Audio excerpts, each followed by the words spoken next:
বেশা বেশি যদি সামান আসে মানে বোট আসার পরে এরা ধরেন 10টা-20টা একসাথে চলে আসছে, তারপরের দিন থেকে আবার বলে যে লবণ কম আসার জন্য, বোটা কম আসার জন্য, তারপর আবার দাম বাড়ে। আমাদের উৎপাদন খরচ অনেক বেশি। আমাদের মানে ধরেন একটা জমিন একখানি করতে গেলে আমাদের 1,10,000 টাকা করে খরচ যায়, কিন্তু ওই টাকা আমাদের উঠাইতে গেলে 350 মনের উপরে লবণ পড়তে হয়, কিন্তু ওইটা আমরা পাচ্ছি না। চট্টগ্রামের কর্ণফুলী নদীর তীরে ভিড়ছে একের পর এক লবণের ক্রুড বহনকারী ট্রলার। কয়েক ঘন্টার মধ্যে আবার সে ক্রুড পরিশোধনের জন্য চলে যাচ্ছে মিলে। মিলগুলোতেও চলছে পুরোদমে ক্রুড থেকে পরিশোধিত লবণ উৎপাদন। কোরবানির পশুর চামড়া সংরক্ষণের জন্য কয়েকদিনের মধ্যে প্রয়োজন অন্তত 2 লাখ মেট্রিক টন লবণ। তাই নগরীর মাঝিরঘাটে চলছে লবণ মিলের কর্মব্যস্ততা। তবে চাহিদা বাড়তে থাকায় গত 1 মাসের ব্যবধানে 74 কেজি প্রতি বস্তা লবণে 150 টাকা বেড়ে 1000 টাকায় বিক্রি হচ্ছে। বাড়তি দামে বেকায়দায় পড়তে যাচ্ছে কাঁচা চামড়া ব্যবসায়ীরা। প্রচুর পরিমাণ লবণ আছে, কোনো সমস্যা নাই। চামড়া লবণ গতবার ছিল যে আপনার 1100 টাকা, এবারে আছে বর্তমানে 1950, 970। খাওয়ার লবণ 1120। লবণের দাম যদি বাড়তে পড়ে যায় তাহলে পার পিস বর্গফুটে আমাদের চামড়ার খরচটা বেড়ে যায়।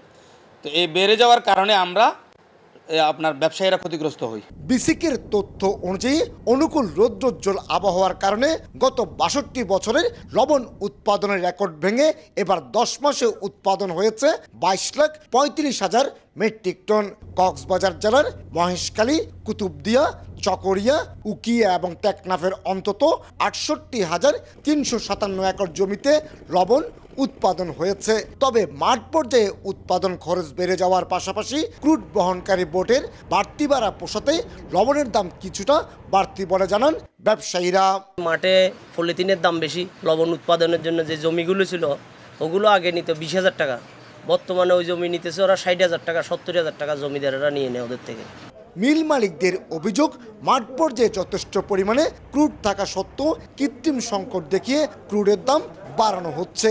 এই লাগামহীন দামের জন্য মিল মালিক এবং ক্রুড ব্যবসায়ীরা একে অপরকে দুষছেন। 10টা-20টা একসাথে চলে আসছে, তারপরের দিন থেকে আবার বলে যে লবণ কম আসার জন্য, বোটা কম আসার জন্য, তারপর আবার দাম বাড়ে। এদের সিন্ডিকেটের কারণে কেজি প্রতি লবণ আপনাদের ম্যাক্সিমাম 25 টাকা করে বা 20 টাকা করে আমাদের খরচ পড়ে যায়, কিন্তু আমাদের পাচ্ছি 16-17 টাকা করে। বছরে বাংলাদেশে লবণের চাহিদা প্রায় 22 লাখ মেট্রিক টন। কক্সবাজারে উৎপাদিত ক্রুড লবণ চট্টগ্রামের পটিয়া, ইন্দ্রপোল এবং নগরীর মাঝিরঘাটের 80টি কারখানায় পরিশোধন করা হয়। মূলত হাত বদলের কারণেই রেকর্ড উৎপাদন সত্ত্বেও লবণের দাম নিয়ন্ত্রণে আসছে না। মাঠ পর্যায়ে ক্রুড তৈরি হওয়া থেকে শুরু করে মিলে এসে রিফাইন এবং বাজারে যাওয়া পর্যন্ত অন্তত 8 বার লবণের হাত বদল হয়, আর প্রতিবারেই লবণের দাম বাড়ছে। আরেকটি অংশ কৃত্রিম সংকট সৃষ্টির মাধ্যমে বিদেশ থেকে লবণ আমদানির চেষ্টা চালিয়ে যাচ্ছে, আর তাই বেড়ে চলেছে লবণের দাম। চট্টগ্রামের মাঝিরঘাট থেকে কমল দে, সময় সংবাদ।